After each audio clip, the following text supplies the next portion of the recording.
तपाईँहरूको माग चाहिँ उहाँलाई फाँसीको सजाय एउटा उहाँलाई त के भन्नु अभियुक्तलाई भनौँ न त्यो चोर फडालाई र बलात्कारीलाई र त्यो अपराधीलाई चाहिँ तपाईँको हामीले पनि के भन्छौँ भने मिल्छ भनेसम्म फाँसीकै सजाय हुनुपर्छ भन्छौँ किनभने संविधान संशोधन गरेर मिलाउन सकिन्छ भने त्यो फाँसीको सजाय हुनुपर्छ किनभने चाहिँ उसले बलात्कारपछि हत्याको दुष्प्रयास गरेर पनि उसलाई चाहिँ एउटा नाबालिकालाई जसको चाहिँ दुधे बच्चा हो उसलाई चाहिँ हत्या गरेको छ त्यसै कारणले गर्दा यो क्रूर चाहिँ व्यक्तिलाई क्रूर खालकै एकदम कडा खालकै चाहिँ तपाईँको चाहिँ सजाय हुनुपर्छ जस्तो लाग्छ र ती बालिकालाई चाहिँ न्याय हुनुपर्छ कुनै पनि हिसाबमा यसको न्याय पहलको लागि चाहिँ ढिलाइ नै भइरहेको छ जस्तो पनि लागिरहेछ मलाई क्या यस्तो घटना बारम्बार घटिरहनुको कारण के हुनसक्छ किन किशोरी दुधे बच्चाको समेत बलात्कार भएको अवस्था छ यो अपराधीहरूको मनोबल कसरी बढ्यो किन यस्तो बच्चामाथि पनि गिद्धे नजर राख्यो त होइन यसमा देशमा कुनै गिरोह पनि हुनसक्छ यस्ता खालका होइन यसलाई हामी त्यसरी पनि बुझ्न सक्छौँ यो खालका गिरोहहरू पनि हुन सक्छन् यो देशमा कि यस्ता बालबालिकामाथि चाहिँ आक्रमण गरेर यो देशलाई उथल पुथल गराउने खालको एउटा चाहिँ वातावरण बनाउने पनि हिसाब किताब हुन सक्छ तर यसलाई मात्रै नलिउँ हामीले यो व्यक्ति र यस्ता व्यक्ति कसरी उत्पादन हुँदैछन् यो देशमा भन्ने कुरालाई पनि विशेष हामीले ध्यान दिनुपर्ने हुन्छ तपाईँहरू जस्ता मिडियाले पनि यसलाई विशेष गरी खोजी गर्नुपर्ने हुन्छ र बारबार यस्ता चाहिँ बालबालिकाका लागि आवाज उठाइदिनु पर्ने हुन्छ आज बालबालिकाको शोषण हुँदाखेरि बालबालिकालाई चाहिँ जुन निकायले चाहिँ रेखदेख गरेर हेर्ने हो उसलाई चाहिँ विचार गर्ने हो त्यो मोहन बसेको अवस्था देखिरहेछौँ त्यो निकायले किन ताजुकता देखाइरहेको छैन होइन यी यस्ता बालबालिकाहरूको बारबार हत्या हुनको कारण चाहिँ अब यस्ता खालका कुन संयन्त्रले उसलाई चलाइरहेको पनि हुनसक्छ विदेशी चलखेल पनि हुनसक्छ यो देशमा हरेक किसिमका चाहिँ तत्त्वहरू छन् आजसम्मको राजनीतिक हिसाबमा पनि हरेक किसिमका तत्त्वहरू आएका छन् यहाँ होइन अब स्वतन्त्र नागरिकहरूको चाहिँ मन शान्ति हुने गरी चाहिँ यो चाहिँ एउटा तपाईँहरूले चाहिँ उहाँको चाहिँ जस्तो हाम्रो मन्त्रालय होइन बालबालिका तथा चाहिँ के भनिन्छ अब अन्य बालबालिका तथा अब जस्तै केही महिना अगाडि जेलबाट चाहिँ यस्ता अपराधीहरू बलात्कारीहरू हत्याराहरू चाहिँ फरार भएको हामीले सुनेका थियौँ त्यसकै परिणाम त आज गरिमा चौधरीले भोग्नु परेको त होइन एकचोटि फेरि प्रश्न गरिदिनु जस्तै केही महिना अगाडि जेलबाट कैदी बन्दीहरू ज्यानमाराहरू अपराधीहरू फरार भएका थिइन् त्यही फरार भएका कैदीकै परिणामले गर्दाखेरि आज गरिमा चौधरी 3 वर्षका बालिका बलात्कारको शिकार हुनु पुग्यो त्यसको परिणाम त हो कि होइन त्यस्ता व्यक्तिले पनि देशमा चाहिँ तपाईँको एउटा खालको चाहिँ विकृति फैलाउनको लागि चाहिँ काम गर्न सक्छन् किनभने उनीहरू स्वयं अपराधीकरण भएर आफू अपराधी स्वयं भएर उनीहरूले एउटा जेल नेलको चाहिँ तपाईँको हावा खाएर त्यहाँको मासु भातको चाहिँ स्वाद चाखेर चाहिँ उहाँहरूले चाहिँ सम्पूर्ण कुराहरू चाहिँ बुझिसक्दाखेरि चाहिँ कुनै कसैको माथो हातबाट चाहिँ उहाँहरू परिचालित भएर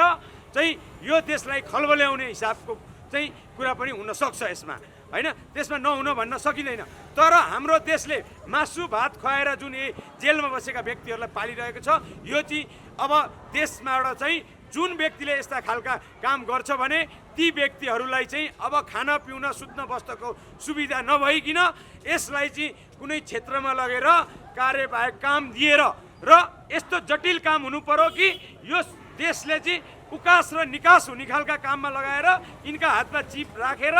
जसरी चाइनाले काम गराउँछ नि अपराधीलाई त्यो पनि गर्न सक्नु पर्यो किनकि भात खुवाएर पालेको साँडे जसरी उहाँहरूले चाहिँ अहिले जुन गर्दै हुनुहुन्छ नि त्यो प्रवृत्ति चाहिँ यो देशले पनि त्यो जेलमा भएका व्यक्तिहरूलाई चाहिँ अब गर्नबाट चाहिँ वञ्चित गर्नुपर्ने पनि अवस्था देखिरहेको छु मैले क्या आजको दिनसम्म पनि त्यो फरार कैदीहरू अपराधीहरू चाहिँ पुलिस प्रहरीहरूको चाहिँ पन्जामा आएका छन् केही फरार कैदीहरू अहिले पनि बेपत्ता छ लापत्ता छ तर यो 2 सरकार बनिसक्दा पनि यस्ता अपराधी र बलात्कारीहरूलाई चाहिँ पक्राउ गर्नु नसक्नुको कारण के विदेशी शक्तिको दबाब हो त होइन यहाँ चलखेल विदेशी शक्तिको धेरै हुन्छ क्या यो देशमा होइन अत्याधिक छ होइन त्यस्ता शक्तिहरूलाई निष्क्रिय पार्नको लागि चाहिँ सर्च अपरेसनहरू चाहिँ बारबार तपाईको सेना पुलिस सशस्त्रदेखि लिएर हामी आम नागरिकदेखि लिएर पत्रकार मित्रहरूले पनि यसमा साथ सहयोग दिनुपर्छ जस्तो मलाई लाग्छ ती अपराधीहरू जबसम्म हातमा आउँदैनन् यी विदग्धता अझै पनि हुँदै जान्छ कि जस्तो पनि मलाई आफ्नो फिल भएको छ आफ्नो तर्फबाट चाहिँ। जस्तै 3 वर्षका दुधे बच्चालाई चाहिँ जुन घरबाट चाहिँ त्यो अपराधीले अपहरण गरेर लगेर चाहिँ बलात्कार गरेको हो कि या त्यो आमा बुवाको लापरवाहीले त्यो बच्चा चाहिँ बलात्कारको शिकार हुनु पुग्यो, के लाग्छ तपाईँको विचारमा? यस्तो हुन्छ, अब गाउँ घर छर छिमेककै कुरा छ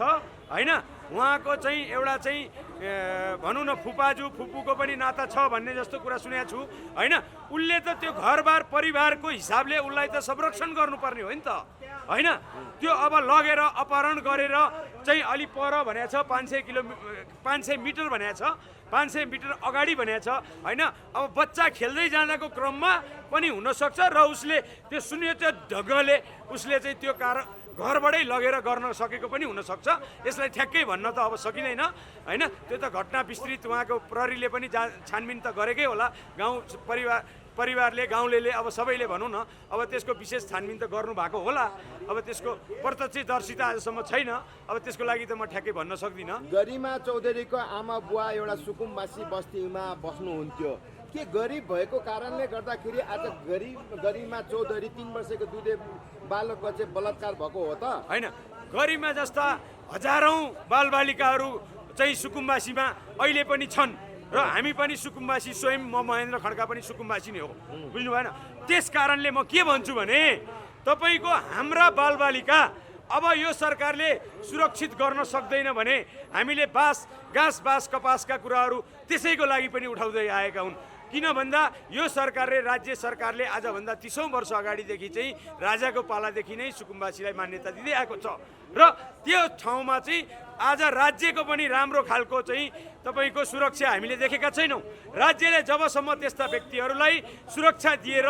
स्थान दिएर र यसै देशका नागरिकता बोकेर हिँडेका व्यक्तिलाई सुरक्षित गर्न सक्दैन तबसम्म यस्ता घटनाहरू र यस्ता अपराधीहरू त्यस्ता ठाउँमा गएर लुकी छिपी होइन बस्न सक्ने बढी सम्भावना देखिन्छ र यस्ता अपराधीहरूलाई भरण पोषण हुने ठाउँ नै त्यस्तो हुन सक्छ जस्तो पनि मलाई लाग्छ। जस्तै गरिमा चौधरी घरबाट चाहिँ हराइसकेपछि चाहिँ त्यहाँ उनीहरूको आमा बुवाले चाहिँ पुलिस प्रहरीमा गएर चाहिँ निवेदन र उजुरी दर्ता गराउँदाखेरि पुलिस प्रहरीहरूले चाहिँ व्यवस्था गरे रे 18 घण्टासम्म चाहिँ खोज तलास केही पनि गरेन भनेर आरोप लागिरहेछ नि, यसलाई कसरी हेर्नुहुन्छ तपाईँ? यहाँ म के भन्छु नि, प्रहरी मित्रहरूलाई यत्रो देशमा हजुरहरू पनि होइन हाम्रै सुरक्षाको लागि र देशको सुरक्षाको लागि भनेर यत्रो सरकारले चाहिँ हजुरहरूलाई खर्च गरेर राखेको छ होइन। त्यसको लागि चाहिँ पेट्रोलिङ भनेको 2 घण्टा 3 घण्टाको बिचमा चाहिँ पेट्रोलिङ 100% जहिले पनि हुनुपर्ने हो। तर म के देख्छु भने गाउँघरमा अहिले पेट्रोलिङको सिस्टम एकदम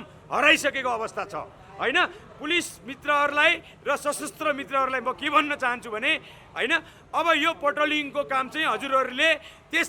गाउँमा अब तपाईँको जहाँ विकट छ त्यहाँ चाहिँ यो पेट्रोलिङ गरिदिनुपर्छ, किनकि जनताको सुरक्षा भनेको ब्यारेकभित्र बसेर र गाडी चढेर मात्रै हुँदैन होइन। पैदल पेट्रोलिङ भनेको कुरो आजको दिनमा नेपालमा बन्द भइसकेको अवस्था देखेको छु र पैदल पेट्रोलिङ जबसम्म हुँदैन तबसँग यस्ता घटनाहरू पनि निरन्तर निम्तिन सक्छन् जस्तो पनि लाग्छ मलाई। आम नागरिकको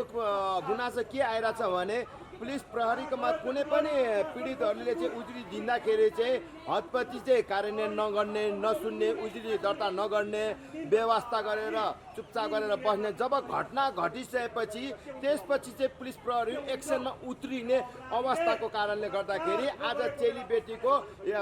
दिनदारे बलात्कार हत्या हुनुपर्ने यस्तो अवस्था आयो। अब यसलाई रोक्नको लागि यो पुलिस प्रहरी र प्रशासनबाट कस्तो कदम अगाडि बढ्नुपर्छ तपाईँको विचारमा? होइन, मैले अघि नै भनिहालेँ होइन, सबभन्दा पहिले देशमा चाहिँ पेट्रोलिङको आवश्यकता छ,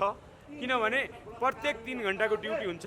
होइन पेट्रोलिङको। त्यो ड्युटी चाहिँ अब पैदल जस्तो पेट्रोलिङ भनेको एउटा तपाईँको चाहिँ अहिले रत्न पार्कबाट आइरहेको छ भने एउटा चाहिँ तपाईँको कोटेश्वरतिरबाट आइरहेको हुन्छ क्या। त्यो हुँदा के हुन्छ भने यस्ता अपराधीहरू जुन ठाउँबाट हिँडे पनि त्यो पेट्रोललाई देख्ने बित्तिकै उनीहरूले यस्ता अपराधिक जन्य घटनाहरू चाहिँ घटाउन अलिक कठिन हुन्छ क्या। तपाईँहरूको विचारमा पीडितले चाहिँ जब उजुरी दिएपछि मेरो बालबच्चा हराइरहेछ भनेर खोजताछ गरिदिनु भनेपछि उजुरी दर्ता गराइसकेपछि त पुलिस प्रहरीले त्यतिखेर गर्नु पर्यो, एक्सन लिएको भए त समयमा अपराधीलाई त पक्राउन सक्थ्यो होला नि त। प्रशासनमा लेटर गएर तपाईँको त्यहाँ दर्ता भइसकेपछि तुरुन्तै तपाईँको सेकेन्ड भरमा पुलिस परिचालन हुनुपर्छ। यो राज्यको नीति हो। कारण के हो त? नहुनु भनेको एउटा प्रशासनको अब कसरी भनौँ, म अब कमजोरी त म भन्न सक्दिनँ, तर लापरवाही हुनसक्छ भन्न सक्छु म चाहिँ क्या। यही लापरवाहीको कारणले गर्दाखेरि आज सोझा साझा चेलीबेटीको चाहिँ दिनदाडे हत्या मर्डर